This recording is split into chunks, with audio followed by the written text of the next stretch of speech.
Sobrang taas ng bigas na umaabot ng mahigit sa 60 pesos bawat kilo ang isa sa pangunahing suliranin ngayon ng bawat pamilya dahil iniisip pa nila kung papaano nila mapagkakasya ang kanilang pagkain sa araw-araw.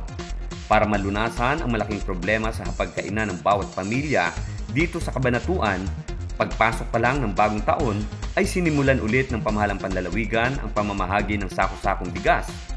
Nitong unang linggo ng Pebrero ay nabigyan ang Barangay Barles, San Roque Norte, Lourdes, San Bernie at 55. Sa pamamagitan ng programang ito ay natutugunan ang problema ng pamilyang Novo Ecijano, ang bigas na maisasaing para may pagkain, maihain sa kanilang hapag. Layunin nito na mabigyan ng 849 barangay sa lungsod ng Cabanatuan sa pangunguna ni Governor Aurelio Umali, Vice Governor Doc Anthony Umali, kasama ang GP Party List at ni former Governor Cherry Domingo Umali.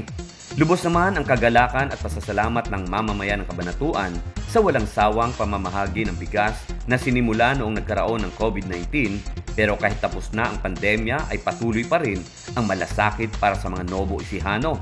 Kagaya po ngayon, 60 po isang kilo. Yung isang kabang ay yung kalahati po nito, ilang araw lang po sa amin, ganun po. Malaking tulong to sa mga bigas na binigay ni Governor Umali. Makakalibre na kami ng pagkanda mahal-mahal na bigas ngayon sa buwan na to. Sana po ay patibayan kayo na po ang may kapal at sana ay huwag kayo magsawa sa amin. Lalo-lalo na po yung mga talagang walang-wala. Napakalaki na po tulong at napakamahal na po ng bigas ngayon. Kasama sina Jeremy Ramos at Jerome Tiquia, Smile Super 23rd, para sa Balitang Unang Sigaw.